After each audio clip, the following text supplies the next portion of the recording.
చూస్ country delight, live better. ఇప్పుడే country delight యాప్ని download చేసుకోండి. నమస్తే, welcome to Suman TV. CBI కోర్టులో మాజీ ముఖ్యమంత్రి వైఎస్ జగన్మోహన్ రెడ్డి గారు మెమో దాఖలు చేశారు. వ్యక్తిగత హాజరు నుంచి మినహాయింపు ఇవ్వాలని చెప్పి అందులో ఆయన పేర్కొన్న పరిస్థితుంది. తాను కోర్టుకు వస్తే రాష్ట్ర యంత్రాంగానికి భారం అని చెప్పి జగన్మోహన్ రెడ్డి గారు ఆ మెమోలో తెలియజేశారు. నేను అవసరమైతే వస్తాను, లేదంటే కనుక వీడియో కాన్ఫరెన్స్లోనూ నాకు అవకాశం కల్పించండి అని చెప్పి ఆయన కోరుతా ఉన్నాడు. అంటే వ్యక్తిగత హాజరు నుంచి మళ్ళీ ఆయన రిక్వెస్ట్లు ఎందుకు పెట్టుకుంటా ఉన్నాడు, దీని గురించి మనం మాట్లాడదాం. లైవ్ కాల్లో జాయిన్ అయ్యారు జనసేన పార్టీ రాష్ట్ర అధికార ప్రతినిధి అడ్వకేట్ రజనీ గారు. మేడంతో మాట్లాడదాం. మేడం నమస్తే. నమస్తే వలి గారు. రజనీ గారు, వైఎస్ జగన్మోహన్ రెడ్డి గారు యూరోప్ పర్యటన ముగించుకుని వచ్చారు. వచ్చిన తర్వాత ఈ నెల 14వ తారీఖు లోపు వ్యక్తిగతంగా మీరు కోర్టుకు హాజరవ్వండి అని చెప్పి కోర్టు ఆయనకు పర్మిషన్ ఇచ్చేటప్పుడు చెప్పింది. ఇప్పుడు సమయం సమీపిస్తున్నటువంటి నేపథ్యంలో ఆయన నాకు మినహాయింపు ఇవ్వండి అని చెప్పి మళ్ళీ మెమో దాఖలు చేశారు సిబిఐ కోర్టులో. ఎందుకని ఇప్పుడు ఆయన ముఖ్యమంత్రి కాదు, అధికారంలో లేడు, అయినప్పటికీ ఇన్నిసార్లు ఎందుకు ఆయన వ్యక్తిగత హాజరు నుంచి మినహాయింపు కోరుతా ఉన్నాడు? ఎలా చూస్తారు మేడం? రాజ్యాంగం రాసే వాళ్ళు వీళ్ళకొకటి వాళ్ళకొకటి అంటూ ఏమాత్రం వెసులుబాటు కల్పించలేదండి. అదే రకంగా ఎప్పుడో రాసిన లార్డ్ మెకల్ అండి, బ్రిటిష్ తరం నుంచి రాసింది, ఐపీసీ గాని సిఆర్పిసి గాని. ఇప్పుడు మనం మార్చుకున్నాం భారతీయ న్యాయ సంహిత అంటూ మోడీ గారు వచ్చాక మార్చినటువంటి చట్టాలు. ఏ చట్టంలో అయినా నేరగాడికి ఒక రకంగా, రాజకీయ నాయకుడికి ఒక రకంగా, మహోన్నతుడికి ఒక రకంగా రాయలేదండి. తప్పు చేసిన వాడిని ఎవరినైనా కాళ్ళు పట్టుకుని ఈడ్చుకోవచ్చు, లోపలేయండి అనేటటువంటి బలమైన చట్టాలని బ్రిటిష్ వాళ్లే ప్రతిపాదించారండి. దాని తర్వాత మనం అమలు చేసుకుంటున్నాం, చిన్న చిన్న అమెండ్మెంట్స్ అంటే మార్పులు చేర్పులు చేసుకుంటున్నాం. అదే రకంగా ఈరోజు గౌరవ జగన్మోహన్ రెడ్డి గారు సీఎం అయినప్పటికీ గతంలో, ఇప్పుడు మాజీ సీఎం అయినప్పటికీ, పులివెందుల ఎమ్మెల్యే అయినప్పటికీ, ప్రతిపక్ష పాత్ర కూడా లేనప్పటికీ, అంటే వాయిదా డేట్ అండి 14 లోపు రావాలంటారు. 14వ తారీఖే రావాలి.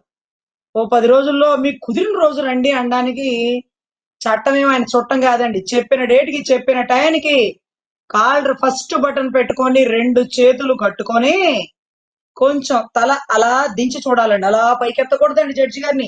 నేరుగా కూడా చూస్తున్నా కూడా ఒక పెద్ద నేరమే. ఇలా తల దించుకోవాలండి, ఇలా 2 చేతులు కట్టుకొని. మేము అందుకే అనుకుంటామండి, ఆయన ముఖం ఆ టైంలో ఎలా ఉందో చూడాలి, ఆ ముఖార విందాన్ని కాంక్షించాలి అనేసి. నేను అప్పట్లో తెలంగాణకు సంబంధించిన దిశ ఎన్కౌంటర్ కేసులో అక్కడ ఉండగా, అప్పుడే ఆయన ముఖ్యమంత్రి హోదాలో నాంపల్లి కోర్టుకు వస్తున్నాడు అని తెలిసి బతిమలాడుకొని మా లాయర్ గారితో పాటు, రండి సార్ ఒక్కసారి చూద్దాం సార్, మా రాష్ట్ర ముఖ్యమంత్రి సార్, ఈ రాష్ట్రంలో నేరగాడు సార్ అంటూ నేను తీసుకొచ్చిన తరుణాలండి. చక్కగా కోర్టు హాల్లోకి వెళ్ళగానే ఆయన చూద్దాం చూద్దాం చూద్దాం అనుకునే టైంకి ఆయన వచ్చేటానికి ఇన్ కెమెరా ప్రొసీడింగ్స్ అనేసినాడు జడ్జి గారు. నాకు అర్థం కాలే, ఇన్ కెమెరా ప్రొసీడింగ్స్ క్రిమినల్ కేసుల్లో జరుపుతారా? అలా జరపచ్చా? ఏమో, అంత చదువుకోలేదు, నాకు అంత తెలియదు. కానీ ఇన్ కెమెరా ప్రొసీడింగ్స్ నేనే జడ్జి గారిని అడిగేదాన్ని. కర్నూలు కోర్టులో మొన్న మధ్య, కడప కోర్టులో గతంలో. అంటే ఏమడిగేదాన్ని అంటే ఇది రేప్ కేసు అండి, ఒక మహిళని ఒకడు అరాచకంగా రేప్ చేసినాడు, ఎక్కడెక్కడ తాకినాడు, ఏమేం చేసినాడు 10 మందిలో చెప్పడం భావ్యం కాదు అంటూ ఫోక్సో కేసుల్లో గాని, ఏదైతే రేప్ కేసుల్లో గాని మహిళలకి గోప్యత కోసం అటు డోర్లు ఇటు డోర్లు లాక్ చేసి కోర్టు హాల్లో ఉన్న వాళ్ళందరినీ పంపించేసి ఆ కేసుకి సంబంధం లేని వాళ్ళు ఎవ్వరిని కూర్చోబెట్టకుండా వాళ్ళ లాయరు, వీళ్ళ లాయరు, ఆ మహిళ, లేకపోతే అక్కడ ఒక నేరగాడు, అంతవరకే. కానీ అక్కడ వాడాల్సినటువంటి ఇన్ కెమెరా ప్రొసీడింగ్స్ ఇక్కడ వాడుతూ గౌరవ జడ్జి గారు మమ్మల్ని గెంటేపించినారు.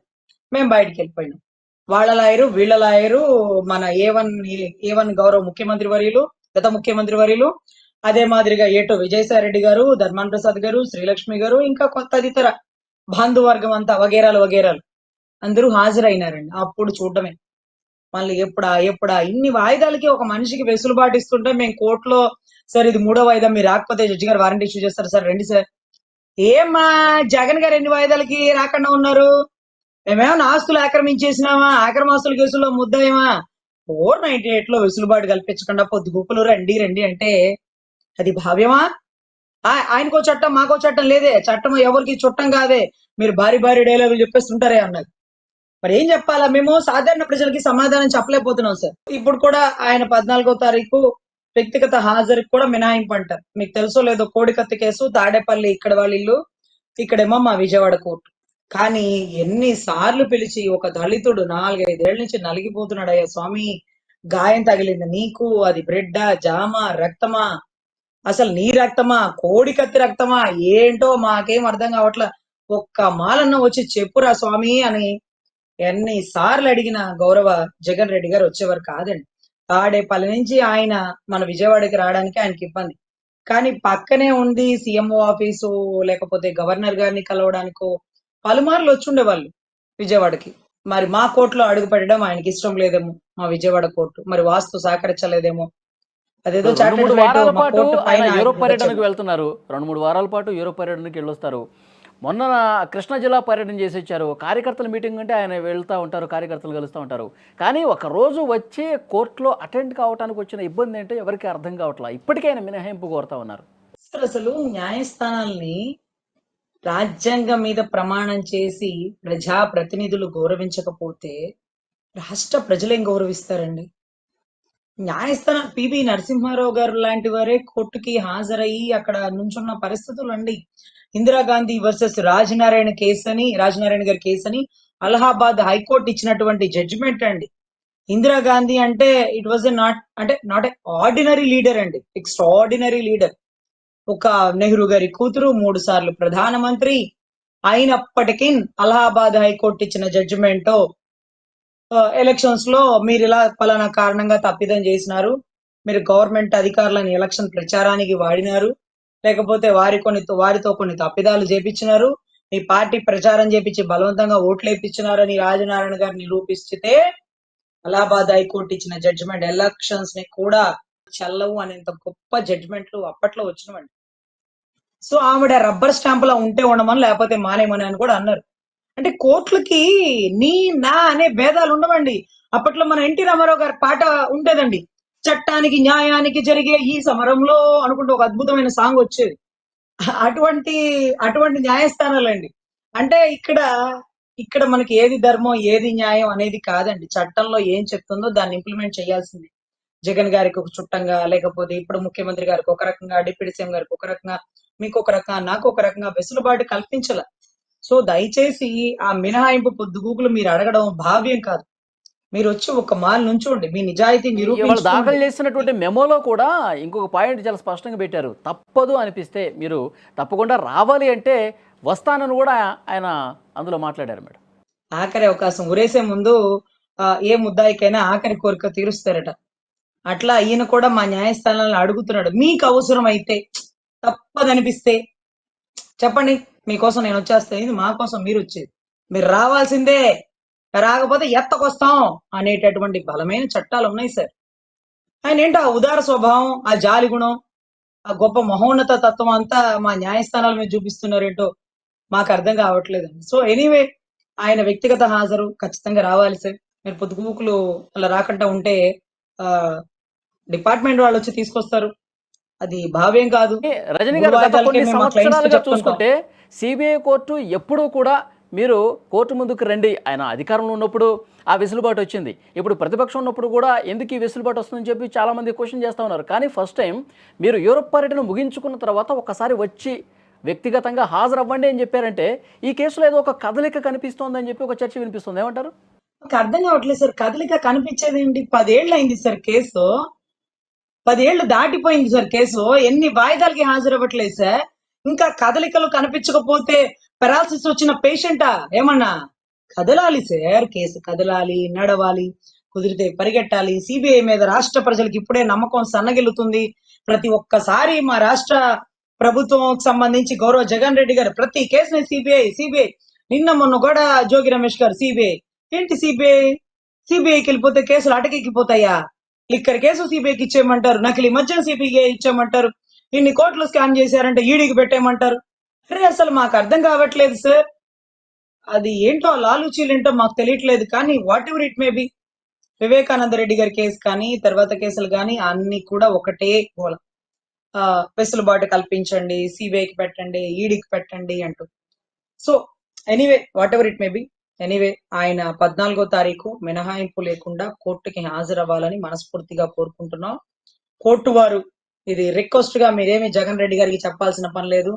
వాళ్ళు అడిగితే మీరు రావాల్సిన పని లేదు, మీరు రావాల్సిందే అని ఆర్డర్లు ఇష్యూ చేయాలని మేము మనస్ఫూర్తిగా ధైర్యంగా మా న్యాయస్థానాల్ని అడగమంటున్నాం సార్. ఎందుకంటే నేరగాడికి ఒక రకంగా, మారువేషగాడికి ఒక రకంగా, రాజకీయ నాయకుడికి ఒక రకంగా లేవు సార్ చట్టాలు. సో దయచేసి చట్టాల మీద ప్రజలకి కంటే ప్రజా ప్రతినిధులకి అవగాహన ఉండాలి. గౌరవించాల్సింది మీరు, మిమ్మల్ని చూసి ప్రజలు గౌరవిస్తారు. మీరే గౌరవించకుండా న్యాయస్థానాలకి తాడేపల్లి నుంచి మీరు విజయవాడ కోర్టుకు వచ్చి ఒక దళిత బిడ్డ నాకు గాయపరచలేదు, నాకు పెద్దగా దెబ్బ తగలలేదు, నేను ఎమ్మెల్సీ రిపోర్ట్ కూడా నాకు లేదు, ఎన్ఐఏ కేసులో సంవత్సరాలు అయిపోతుంది, అదే ఎన్ఐఏ కేసు కాకుండా ఒక పోలీస్ స్టేషన్ కేసు వచ్చుంటే ఎమ్మెల్సీ లేకుండా ఎఫ్ఐఆర్ కూడా చేయరండి. ఎమ్మెల్సీ ఉండాల్సిందే. గాయపరిచినట్టుగా, గాయం చేసినట్టుగా సాక్షులు వచ్చి సంతకాలు పెట్టాల్సిందే. ఆ కేసు ఎప్పుడో క్లియర్ అయిపోతుంది సార్. అవసరమైతే ఎఫ్ఐఆర్ కూడా రాకుండా ఫాల్స్ కేసు అని కూడా కొట్టేద్దుము. కానీ ఎన్ఐఏకే వెళ్ళిపోయింది కాబట్టి సంవత్సరాలు అయిపోయింది. విజయవాడ కోర్టులో దర్యాప్తు ఏం చేసినారో మాకు తెలియదు కానీ లోతైన దర్యాప్తు చేయండి అంటూ విజయవాడ నుంచి వైజాగ్ కి పంపించారు. అప్పుడు ఇన్సిడెంట్ జరిగింది వైజాగ్, కానీ కేసు అంతా విజయవాడలో జరిగింది. ఇప్పుడు విజయవాడలో చిట్ట చివరి దశకు వచ్చాక మళ్ళీ లోతైన దర్యాప్తు అంటూ మళ్ళీ వైజాగ్ కి తరలిస్తున్నారు.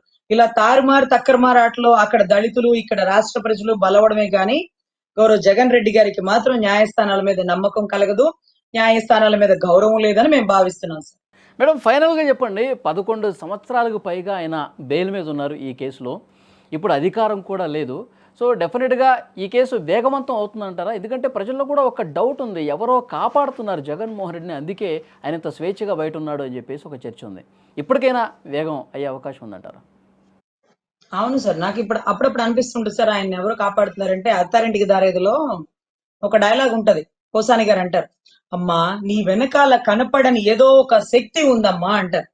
అదే మాదిరిగా గౌరవ జగన్ రెడ్డి గారి వెనకాల కనపడని ఏదో శక్తి, ఆయనకి ఇబ్బంది కలగకుండా, ఆయన కోర్టులో అడుగు పెట్టకుండా, ఆయన ఏ కేసు ఇచ్చినా అటకెక్కించేంత శక్తి ఏదో నడిపిస్తుందని తెలుగు రాష్ట్ర ప్రజలు, 2 రాష్ట్రాల ప్రజలు, కర్ణాటక ప్రజలు కూడా అనుకుంటండి, 3 రాష్ట్రాల ప్రజలు నమ్మి ఉన్నారండి. So what ever it may be, మేమైతే చిట్ట చివరిగా న్యాయస్థానాల్లో జడ్జిని మిలాడ్ అంటాం, దేవుడా అయ్యా అని సంబోధిస్తాం. ఎవరు శిక్షలో వెసులుబాటు ఇచ్చినా దేవుడు వెసులుబాటు ఇవ్వడని నమ్ముతున్నాం. అలాగే గాలి జనార్దన్ రెడ్డి గారికి శిక్ష పడినప్పుడు అప్పుడప్పుడు మచ్చుక్కి రోల్ మోడల్ లాంటి ఆఫీసర్ జేడి లక్ష్మీనారాయణ గారు లాంటి వాళ్ళు ఉండాలి. ఇలాంటి వాళ్ళకి కదా పద్మశ్రీలో పద్మభూషణ్ లాంటి అవార్డులు ఇవ్వాలి. ఎంత ధైర్యంగా అసలు బాత్రూమ్ కట్టుకున్నాడు, బంగారంతో బాత్రూమ్ కట్టుకున్నాడు, ఆయన కేసు వదిలేస్తే బంగారు పిల్లే కట్టించి ఇవ్వగలడు. కానీ ఎంత దమ్ము, ఎంత నిజాయితీ, ఎంత ధైర్యం. ఆ వయసులో ఉద్యోగానికి రిజైన్ చేయడం అంటే చిన్న విషయం అలీ గారు.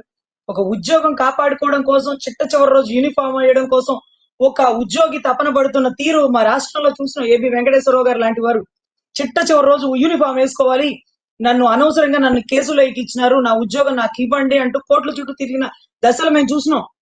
కానీ ఎంత దమ్ము ధైర్యంగా యూనిఫామ్ ని పక్కన పెట్టి అంత పెద్ద నేరగాడిని, అసలు ఆ కేసు తెలుసు కదా మీకు, అసలు ఓబులాపురం మైన్స్ కేసు లాంటివి పెద్ద పెద్ద కేసులు అవి. అట్లాంటి కేసుల్లో శిక్ష పడిందంటే ఎంత డాక్యుమెంటరీ ఎవిడెన్స్ సబ్మిట్ చేసుకుంటారు, ప్రాణాలకి తెగించి ఉంటారు కదా. ఆ ఉద్యోగాన్ని అలా వదిలేసినారంటే అబ్బా, అది కదా హీరోయిజం, నిజంగా రియల్ హీరోస్. సో మాకెప్పుడు ఆయన అంటే ఒక ఒక ఒక గొప్ప ఒక ఆదర్శం అని అనిపిస్తుంది సార్. సో అలాగే ఈయన కేసులో ఎవరైనా ఒక నిజాయితీ గల అధికారి ఉంటే బాగుండు అనిపిస్తుంది. వాటికి ఎప్పుడో ఈయన కేసు కూడా ఒక కథ క్లైమాక్స్ కి, కథ కంచికి మనం ఇంటికి అనే ఒక క్లైమాక్స్ సీన్ ఏమైనా పడి ఉండేది. సో ఎనీవే సిబిఐ లేకపోతే ఈడీనో లేకపోతే ఎన్ఐఏ కేసులో ఇవన్నీ కూడా సంవత్సరాలు జరిగిపోతూ ఉన్న తరుణాల్లో కనపడని శక్తి ఏదో కాపాడుతుందని మనం కూడా నమ్మక తప్పని పరిస్థితి అండి. చూద్దాం మేడం, నెక్స్ట్ ఏం జరగబోతుంది అనేది. కోర్టు మరి రెగ్యులర్గా ఆయనకి వ్యక్తిగత హాజరు నుంచి మినహాయింపు ఇస్తుందా, లేదంటే మీరు హాజరు కావాల్సిందే అని చెప్పి ఏమైనా ఆదేశాలు ఇస్తుందా? చూద్దాం నెక్స్ట్ ఏం జరుగుతుందో, తర్వాత మళ్ళీ మాట్లాడదాం. Thank you very much Rajani గారు. థ్యాంక్ యూ అలీ గారు.